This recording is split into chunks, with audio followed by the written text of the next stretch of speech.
Hey everybody, it's Brad here, Wild Boys Brewery. Doing a response video to SJPorr's what got me into home brewing. Basically, what got me into home brewing is my love of beer. I always drank beer, good beer and bad beer both when I was younger.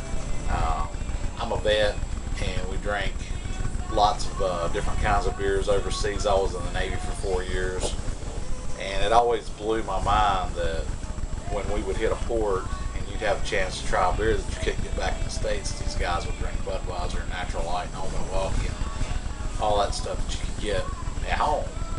I always wanted to try the stuff that was there, that was local, or that you couldn't get back home.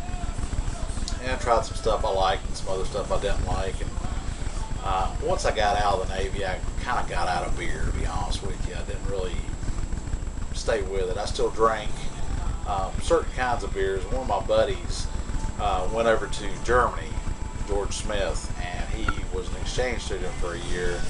And when he came back, he turned me on to Hefeweizens. And for a long time, all I would drink was Francis Connor or Weinstopper, or Paulaner. I drank those a little bit too, and those were pretty much my go-to beers. Usually the Francis Connor, because it was a little bit cheaper than the Weinstopper, and so for a long time that's all I drank. And time went on, and basically my birthday rolled around 2 years ago. January of 2010, my birthday was coming up, and my girlfriend asked me what I wanted. And I thought long and hard about it, and I had all the usual stuff that you want to ask for in your birthday, like DVDs or CDs or whatnot. And basically I had amassed a pretty large collection of that stuff. I already had most of the movies I want. You know, you watch the movie one time and then you stick it back in the case, and you might watch it a couple of times a year. You don't really get much out of it. And there wasn't anything really out I wanted, so I thought about it. And finally, it just kind of popped in my head. I was like, I'd like to try my hand at brewing beer. But when I started looking around and getting into homebrew, I think the first thing that really got me to want to homebrew was I watched like I said before, I like to cook, and one of my favorite shows is Alton Brown's Good Eats, and he did an episode on homebrew. I can't remember what it's called. He always has funky names for his show. Something about amber is the grain or some shit like that. And watched that. I seen that years ago when it came out, and I was like, that'd be cool. And that's kind of what popped back in my head again when I started thinking about it. And then I got on YouTube and started looking around, because that's pretty much my go-to place if I want to try to figure something out. So there's always somebody got a how-to video up on there about how to do it, and you can watch them, and it'll kind of help guide you through doing something.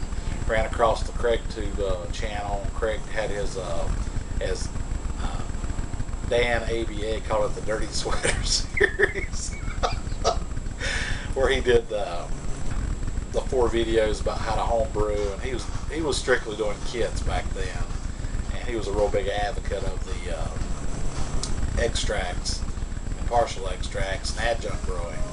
And so I watched his videos, and I'm like, he's like, it's kind of, don't take this wrong, Craig, I mean, it's kind of like the Mr. Rogers of homebrew. You watch it and it's easy to understand, and he makes everything just easy to understand and user-friendly, I guess would be a good way of putting it. Craig's got a good personality, and does a real good job on shooting his videos. Very watchable. And I thought, well, he makes this look like it's damn easy as pie. And I was just like, I'll give it a shot. So we got the Cooper's kit. Took off from there. And checked around into that. The easiest way to get into it from scratch was to buy one of those Cooper microbrewery kits, because they had everything in it that you needed: the bottles, the malt extract, the carbonation drops, the fermenter. I mean, it was pretty much turnkey.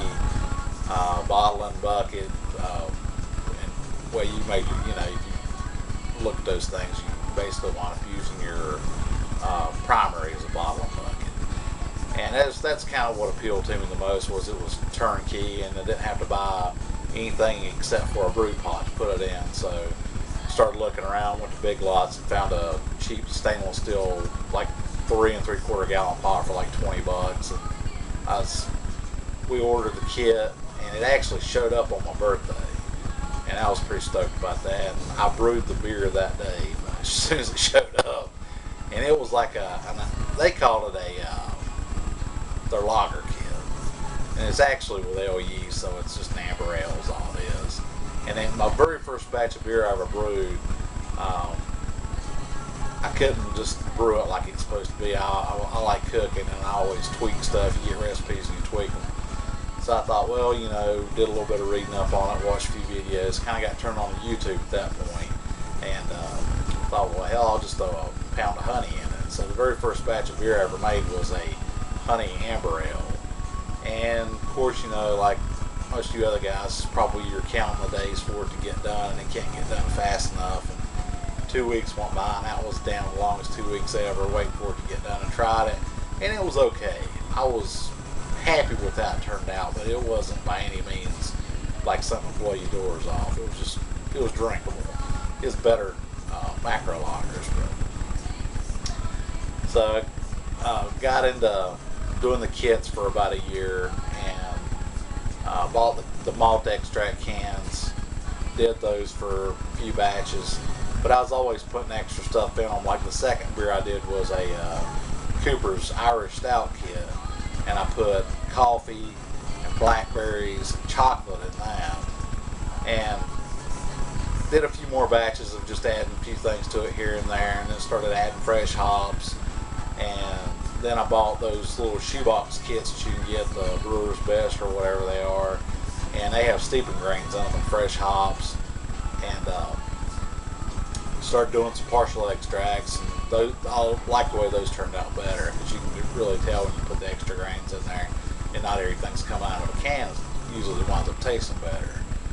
And then I started getting extra grains on top of what came in the kit to put in them. And what you figure out is, after you start adding a certain amount of grains, you know, you can do all grains, brew in a bag. You're pretty much doing all grain anyway if you just don't use the cans or the powdered extract. And if you've got much grain in there, it's kind of hard to sparge it out with a spaghetti strainer and just pouring it on top. I mean, it works okay, but it's you're doing all the work and not reaping all the reward of doing it all grain if you just went ahead and used the mash tub. So before the year was up, I already knew I was going to all grain. It was just a matter of getting my equipment together. And so I started looking around for a big brew kettle and found one on Craigslist and went and bought it. And got that. I already had a cooler. I converted my I'm gonna drink a beer here while I talk to you. So got a Norwal. It's here in Nevada. I already had a 48 quart. This may be aggressive for Coleman square cooler, and started off with the stainless steel braided hose in this. Yum. Cheers.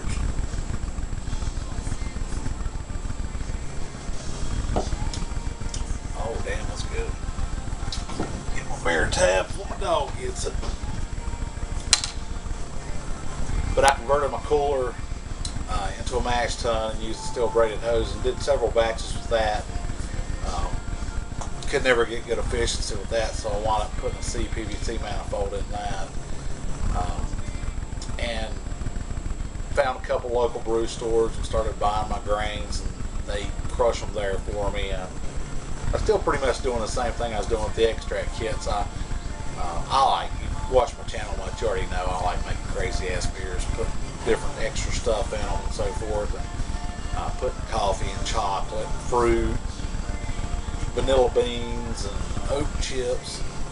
It's like I've only ever made just a couple of beers that were just plain regular beers without anything extra in them. Did the extract kits for a year, then I went over to all grain. I've been all grain brewing now for not quite a year. This January it'll be a year well, I've been all grain brewing for a year, and be 2 years total. And I pretty much did like 2 batches a year, or 2 batches a month. The first year I did it, and I've cut back a little bit to about one batch a month now, or maybe 1 batch every 3 or 4 weeks, something like that. I don't have a whole lot of people that come over and drink my beer or anything like that. And I might ship a few off to you guys that watch my channel if we do beer trades and stuff, but pretty much everybody in my family, they don't really drink, or they can't for various different reasons. I'm not even gonna go into that, but it's like pretty much everything I make, I don't mind drinking myself, or just a few people will get some if I trade around. So cut back my brews. I think I've gotten like 27 brews under my belt total, and it's not been quite 2 years yet, so it's averaged out to more than 1 a month. I love it. It's great. And then there's the whole YouTube brewing community. We've got into that. I think I missed 1 week of Homebrew Wednesday update, so technically I should. This coming Wednesday would be my, I think my 50th video. So I'm like 2 weeks away from been doing it for a year, but it'll actually be number 49 because I missed a week because I was out of town. But I've been doing that for almost a year, and made some great friendships on here, and hooking up with people, talking back and forth on the comments, and actually met some people in person. That's been super cool, and it's been awesome. And so that pretty much, I guess that's just in a nutshell my story of how I got into home brewing. I love it. I doubt I'll ever quit doing it unless something serious happens, and I just can't do it for some reason. But it's been awesome. One of the things that I will touch on a little bit before I end the video is that since I've been a home brewer, it's really made me appreciate craft beer a lot more, and it's helped me understand the different styles of beer, and and then there's like just calling something an IPA. It's not all encompassing about the style. There's styles within the style, and you might not like one and you might love another one. It's I know some of you guys like watching my channel when I will review beers, and it's just I'll get on there and try to taste what I can pick out. Being a home brewer has helped me look for stuff in commercial beers, because I look for it to see what I like about it, so I can apply that toward my own beers. And